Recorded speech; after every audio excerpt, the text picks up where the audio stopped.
people, welcome back to Just Vibes FC. Today I want to do something new.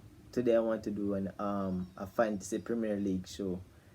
Basically, like reviewing who got points over the weekend and who got the most points, who were disappointing, and I want to like review my own FPL and give advice as to who to buy for FPL, who am I buying, players to stay away from, everything like that basically.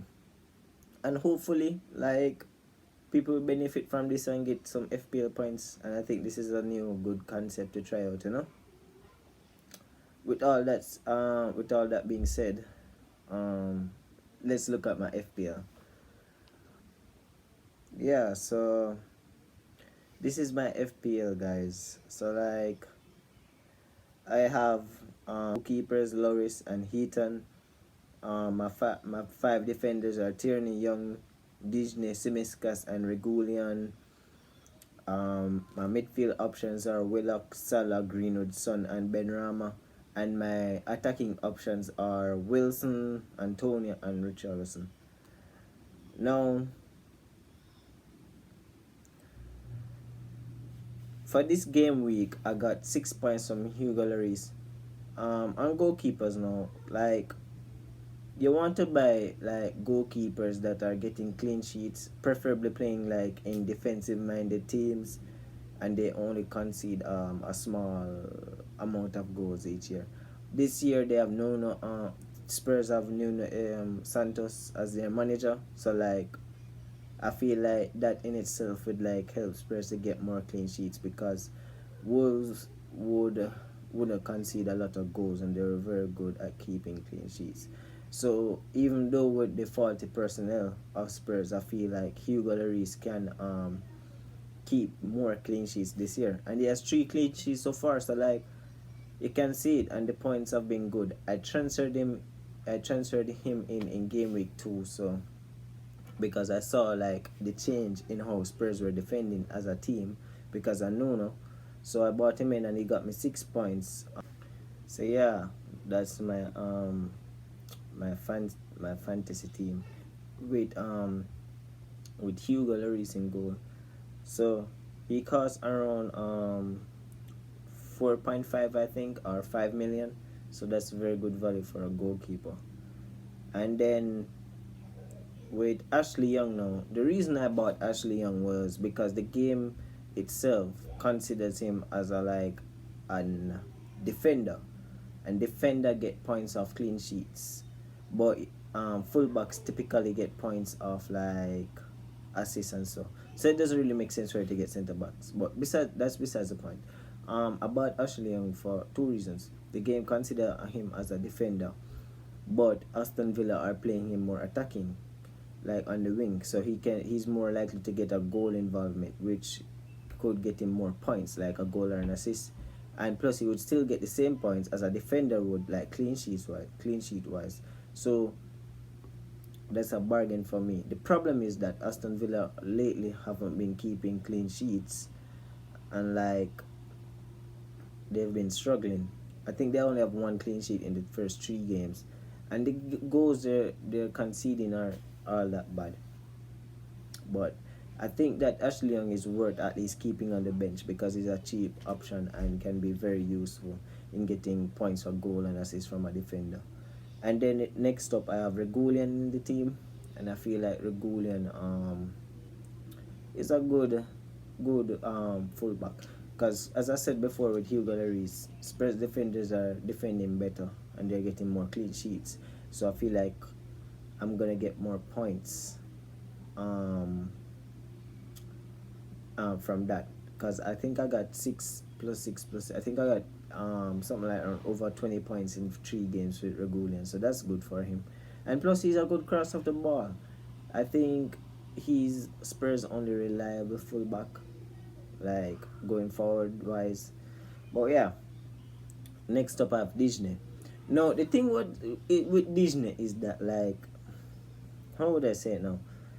I thought that he would be taking all the set pieces at Everton, but it looks like he's been taking off them for 100,000, and that's kind of weird for me because Disney is very good at set pieces. But that's besides the point. That I thought that with the defenders they had, I thought that they would keep more clean sheets. But I think this is last this game week. This is their first clean sheet in 3 games. So like I was on the brink of selling him, but I'm gonna keep him and hope that Everton can do better with clean sheets and see how they move forward. He's he costs quite a bit at 5.5 million. But if you want to take a gamble on Disney, I would recommend it. But keep an eye out for when Reece James come back from his suspension. And in the midfield, I have Son, which I got in for this game week. Previously, I had Grealish. Grealish didn't play so well in the first game, so I took him out in his second game. And that was a mistake, to be honest, because he's playing for Man City and he's playing against decent opposition. Well, easy opposition compared to them, you know. But yeah, I don't regret it though, because Son got me 10 points this game week. Good player to have. I think he's on set pieces now. Like, well, he has always been on corners, but not free kicks. I think he's on free kicks now, and like, I feel like you can get points from him because he's good with either feet. So even though he's dominantly right-footed, if he plays on the right wing, he can still cut in and slap it with his left because that's just his bread and butter. That's Son. That's his best quality, being able to just cut in and place the ball. And then I have Greenwood, who's been scoring consistently. I had him from game week 1. He scored in game week 1, 2, and 3. He is Man United's main source of goals. The reason I bought him in the first place, the game consider him as a midfielder, but only this year has been playing him at the number 9 spot. So like, he's a good option to have at 7.5 million. I feel like that's a bargain, and the outlet that outlay is being giving to FPL managers, I feel like Greenwood would be a good option to have.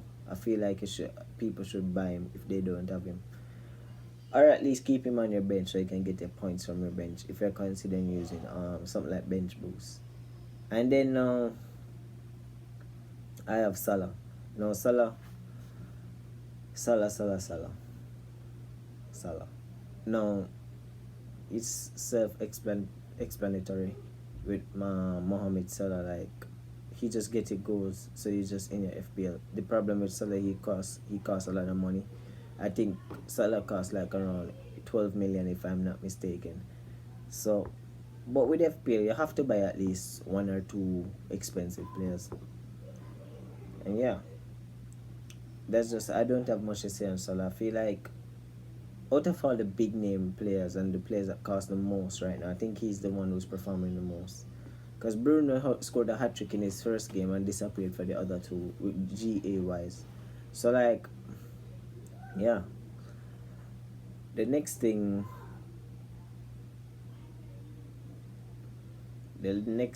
I would like to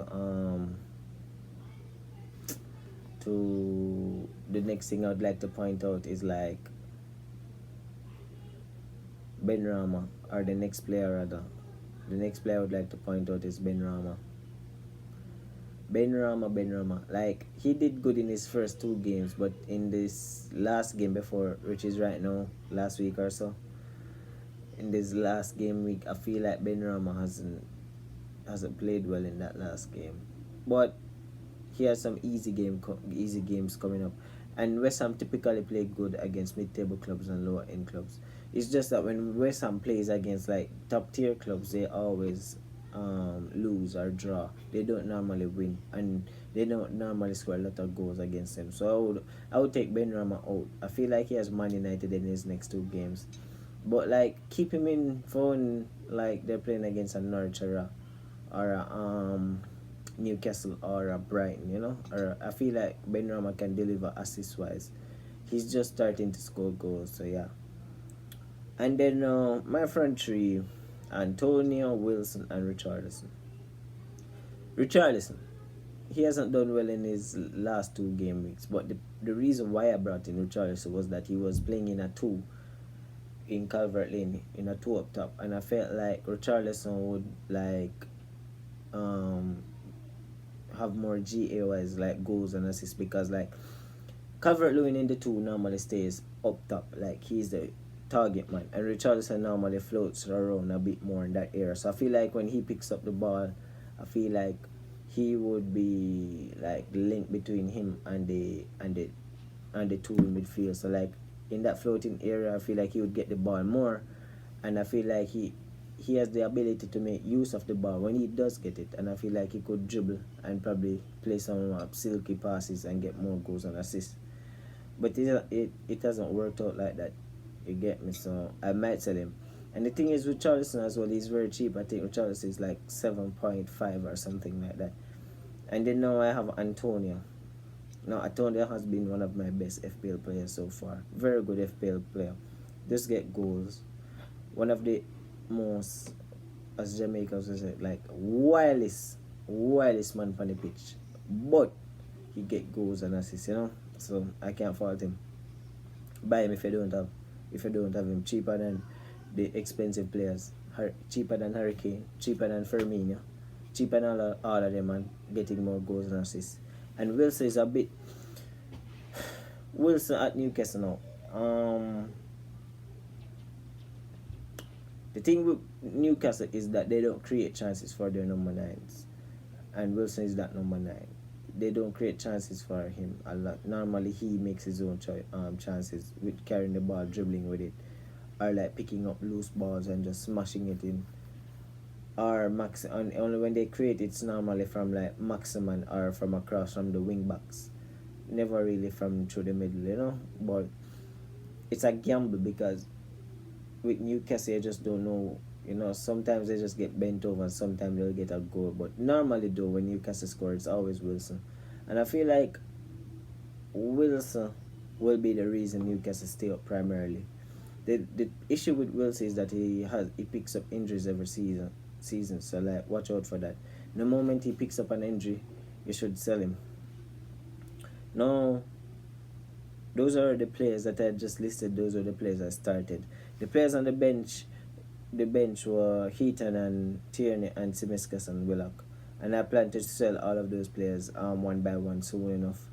I bought in Tierney because I thought that Arsenal would do something against Brentford, and I thought that he was a good player for 4.4 million because most of their chances come from him anyways. And then Simiskas, I bought him because Roberts was injured and he was a cheap alternative, and I feel like he was doing well. And I did get a good amount of points off Simiskas. I got about like 15 points off Simiskas from 3 game weeks, and that's good. No, 2 game weeks, sorry. And I feel like that's good. Willock about him because he was very good last year, and I thought that he would be a good player this year. But it hasn't worked out like that. Like Willock hasn't made as much runs in the box. But maybe that will change when Newcastle like feel more relegation threat or relegation threatened. I guess I don't know, but I think I'm gonna sell Willock soon. Ideally, I would like to get out Willock and try getting Pogba somehow. But yeah. Now, players I suggest that you can get in. Now, players I feel like you can get in are players like I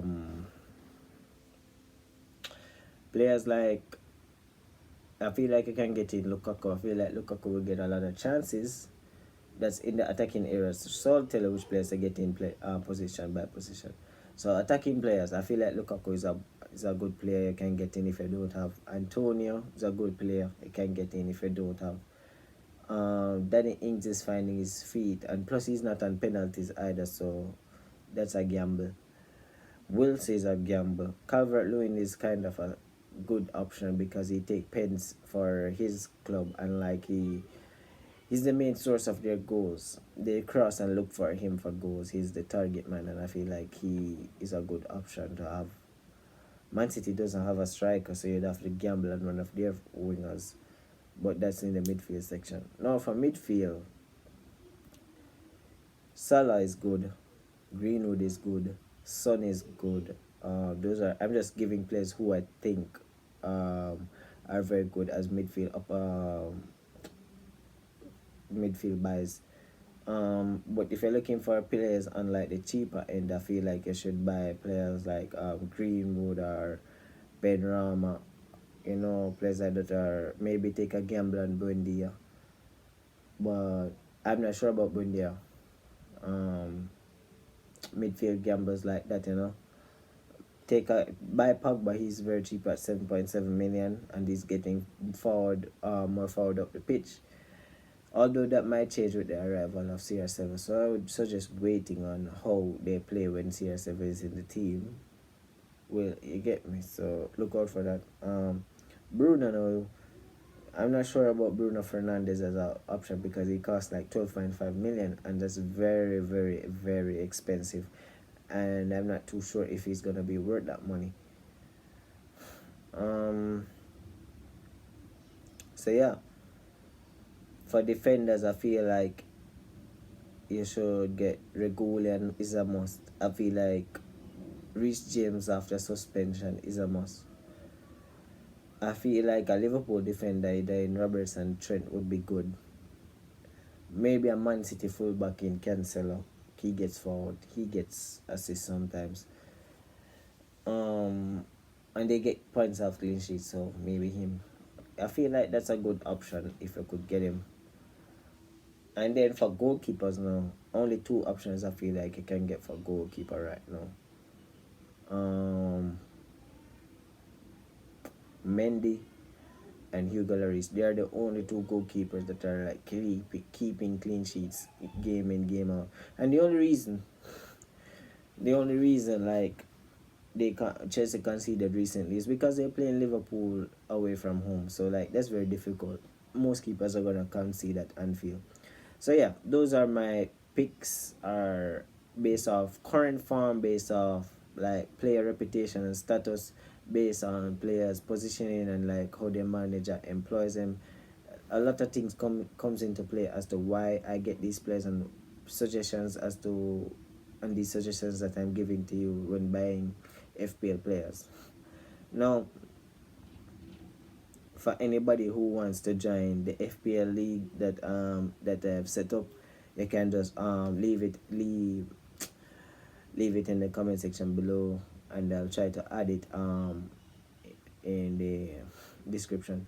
And then give me your opinions on FPL overall and tell me who you're buying and who you're looking to trade, and give me your opinions on FPL. I'm trying to drop a FPL video on after every game week. So like I think I would like to drop a FPL video every Monday after Sunday. Depending if games are being played Monday, then I would just drop it on a Tuesday. I'm trying to do one FPL video a week, and because FPL is something I like doing and enjoying. So yeah, I'm trying to make a weekly review as well. So like every Saturday, no, I make a review of the Premier League games, all of the games on Monday as well. So I'm gonna drop that soon as well. So expect that review later on today or tomorrow, and that's it.